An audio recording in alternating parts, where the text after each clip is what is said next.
This video is brought to you by g2a.com. So yesterday the Division game had a live stream going through how the gear and the talents, stats, weapon, gear modes, and that kind of a deep dive. So I thought I would just give you guys a quick summary here, what they talked about. So yeah, as you can see here, we got a new inventory UI, and there is a few new stuff here on the UI, right? So first, yeah, what stands out the most from Division 1 is that we have specialization weapons, right?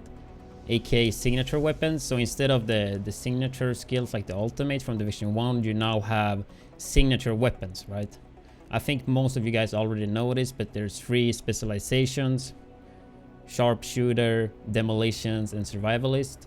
And the weapons are a grenade launcher, a crossbow, and a 50 cal. But I'm not gonna go into that now. I have a video talking about that. Just check my channel for more info about that.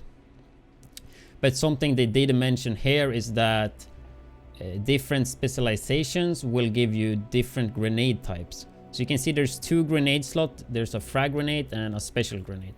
And the special grenades are unlocked through specializations. So for example, demolition right now have a flame grenade, as you can see. Sharpshooter have flash. And yeah, that's kind of what they said. So you can choose between that. So either you go regular frag grenades, I think you get 4, or you can use a special grenade and you get 4 of those, right? So you're not gonna have that grenade wheel which you have in Division 2 with like 14 grenades. So now it's only gonna be 4, and you have to choose what type of grenade, right? So I think that is a really good change, because the grenade spam in Division 1 is just out of control. Also, something that you can see on the screen is the armor kit, which is basically a med kit. But since they swapped how armor works, you have an armor bar instead, right? It's basically called armor kit, right? And you can use the armor kit or med kit whenever you like, and it will replenish all the armor, all the HP. The new thing with the med kit though, as I went through before, is that you have to channel it, right? For around 3 seconds to heal, so you can't just insta-pop it, which is a change I like. Otherwise, on the UI, you should be pretty familiar with this stuff, right? We still got the same 6 pieces. Gear, we still have 3 guns. And yeah, we can see the skills as well, right? And they did say that all the weapons that we have in Division 1, the regular weapons, not like unique weapons, but the regular ones, like a M4 for example, all of those will be in Division 2. And we're probably getting additional weapons as well, right? So that's pretty cool to hear. And they talked about weapon and gear mods. Currently, gear mods is something that still is work in progress. They're not sure exactly how they want them to work, so they're trying to figure that out. So we didn't get any information about that, but they did talk about the weapon mods, and they're doing a pretty big change on weapon mods. So in Division 2 you will be able to unlock weapon mods permanently, and instead of having them as an enhancement or like trying to find that perfect min-max scope for the best damage, right? And the best part is that you unlock the scopes, and then you can equip, for example, the 15x on 15 guns, for example, right?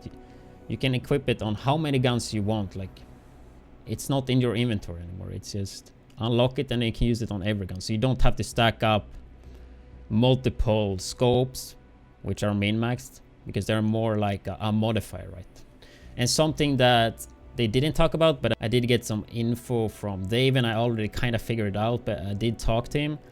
And he said that if you have a X scope, for example 12x or 15x on a sniper, then it wouldn't go into third person. It will instantly go into the scope. So it seems like the current scope that you have on your gun, if you have a 4x, 15x, something with a zoom, right, then it's not going to use the third person. I'm not completely sure how it's working though, because I haven't tried it myself. But that's how it seems to work though. Like, I did see a guy with a M1A shooting third person, but it looked like he had a red dot sight. So it seems like it's gonna work like that. And also on the scopes here, you can see you will get, for example, on this 15x here, you will get optimal range and headshot damage, but you will lose 5% reload speed. Same with the hollow sight. You gain 10 accuracy and you lose 20 optimal range. So there are cons and pros on the scopes. You have to, if you want some more headshot damage, yeah, you gotta give up reload speed. You want some optimal range, you give up some crit damage, and etc. I think that's pretty cool as well. And taking a look here at the barrels, you can see the same thing here, right? 10 reload speed, minus 10% stability. Laser pointer with 15% crit chance, but you lose 10% stability. So it's the same thing on all weapon modes, which I kind of like, right? I think that is pretty good. Same with the suppressors. This one you would get 20 crit chance, but you lose 10% rate of fire. 20 accuracy, but you lose 5% weapon damage. So I think that could be pretty cool. Have some flash hiders and compensators. Like compensator, you get 20 stability, minus 10 accuracy. And they also said that they wanted to try to make the weapon mods be a little bit realistic. Like for example, a compensator, you will get some stability, right? But the accuracy is gonna be a bit off because yeah, the bullet speed is slower, for example. So flash hunter with 20 crit damage, minus 10 stability, right? And we look at the magazines. So like extended mag was a super popular magazine in Division 1. Like nothing could really beat it. Like 99% of the times you would use extended mag, right? At some niche builds you wouldn't, but most of the time extended mag, right? So they did do some changes to that. It used to be percentage based, but now it's a set number. So here you get 20 extra rounds, not 20%, 20 extra rounds, right? So I think that is a pretty good change. And still here the same system like cons and pros. Go extended mag, you will lose 10 accuracy, 15 reload speed. For example, rate of fire mag, 15 rate of fire, minus 20 stability. And it still like makes sense, right? You get more rate of fire, you lose stability. Like still some realism in there, you know? And yeah, let's talk about the gear, what they said. So firearm, stamina, electronic it's now gone, right? And on top of that, they did take away the DPS meter that you had, since it's really hard to compare DPS with all the different weapon types and all the different stats. Like you have 200 headshot damage on this weapon. Like you can't know how much headshots anyone is gonna hit. And yeah, it's just too hard to calculate, right? And it confused a lot of people. Like for example, in Division 1, if you're comparing a shotgun, like the shotgun's DPS to, I don't know, a M4 sniper, it's gonna be so different, right? So they did change that, which I think is good.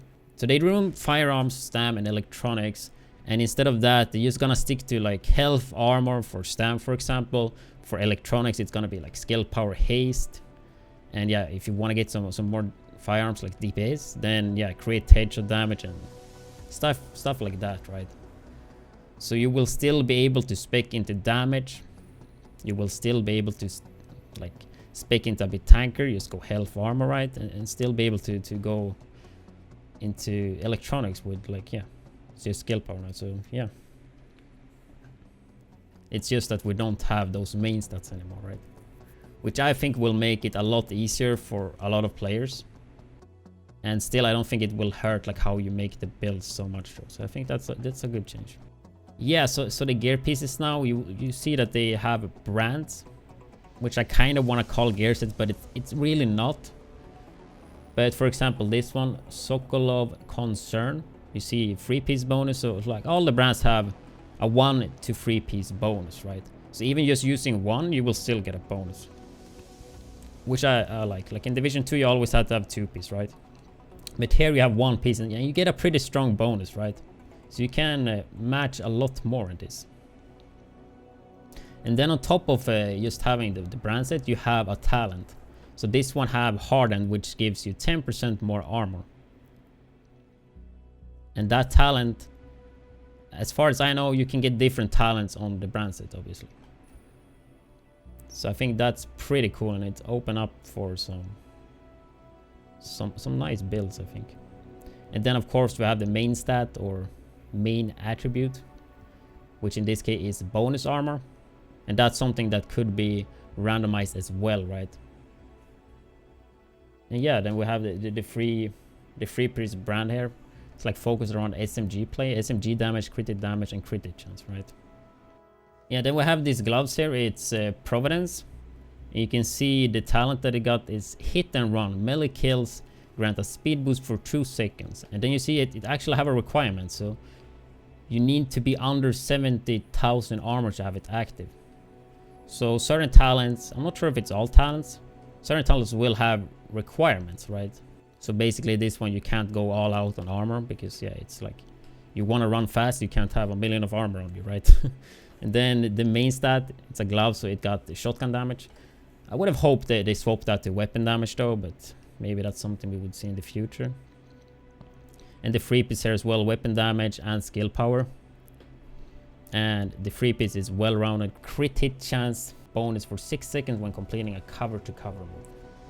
So yeah, I think that's pretty cool how this works, because you can make so much different builds, right? Because you get always a brand set bonus even if you only have one piece. This one piece have 4% weapon damage. Then you could use the other one that I just showed you with the SMG damage, right? And it's kind of mix and match, right?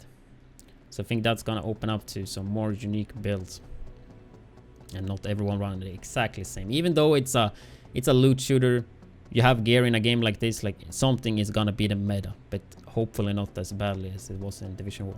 And looking at the weapons, they have a talent as well. Currently they only have one talent as well, but they did talk about it high end, possibly get like 2 talents or something. They haven't like worked that out yet, but currently at least purple weapons have 1 talent. And this case for this sniper rifle here, it's called Kill Confirmed. Headshot kills grants plus 10 damage, stacks up to 10. All non-headshot reset the bonus, right? So kind of similar to Hunter's Fate, but kind of more punishing. But I think this is a pretty cool talent, and you need some accuracy for it, right? You miss a shot, you lose everything. But I think that's pretty cool. And it have a requirement as well, right? You need over 140 headshot damage. And something else that they showed is that every talent that like works similar like that, you need 10 stacks. You can see the progression, like how many stacks you have on the gun here, right? As you see on the screen. I think that's pretty cool feature, but pretty similar to the one we had in Division 1, right? They did cover during the stream, but I have some I do have some screenshots here with some gear talents, weapon talents and stuff like that. So I thought I would just go through that a little bit quick here. Probably gonna miss some talents though, but at least what I saved there I will show you guys. Okay, so on this vector you have a talent called Unrelenting. Hitting enemies increase crit hit chance by 5%. This bonus stacks up to 10 times. Missing a target removes all stacks. So pretty similar to the one that I just showed you with the headshots, right? And I mean, you can kind of feels a bit like Striker, right? Basically, if you miss a target, you lose the stacks, right? So kind of interesting to see how that one will work. Like up to 50 crit chance, but I mean, just missing one shot and rip critical hit chance. Then we have a purple backpack here with some, we see the attributes here, bonus armor and crit hit chance on a backpack. So I guess crit hit chance, you can get that on a backpack. And talent called Striking here, 15% damage to elite, so nothing like too crazy there. And the brand set is Wyvern Wear with critical hit damage, headshot damage and critical hit chance. And here we have another backpack with a lot of attributes, skill power, weapon damage, health and bonus armor, which comes with 2 talents though, right? Insulated, which is 25% hazard protection, maybe that's exotic damage resilience, I'm not sure though. And with hardened, 10% armor. It's the Petrov defense group, which have LMG damage, turret skill power and skill 8, so turrets are confirmed. And yeah, and yeah, I think that's all the screenshots that I could find now. There is a bunch of more stuff like this. I think if you've been in my Discord, you've probably seen more. But yeah, I'm looking forward to getting more information about Division 2. Actually getting super excited now, and it kind of sucks that it's so far away though, like it's so long until March. But what they showed, I think looks really good right now. So if they continue to improve that, I think we will have a really good game. But yeah, thank you guys so much for watching, and I will stream when this video is up. I will be live streaming Shields and the 2 new legendaries, which I will also upload today. So yeah, if you wanna just come and chill and talk about, just come to twitch.tv/widdz, and yeah, see you on the stream. Have a nice day. Thank you for watching. I hope you enjoyed the video. If you do like my content and want to support financially, you can check out my Patreon. And if that's not enough, you can find me streaming daily on twitch.tv/widdz. Have a nice day.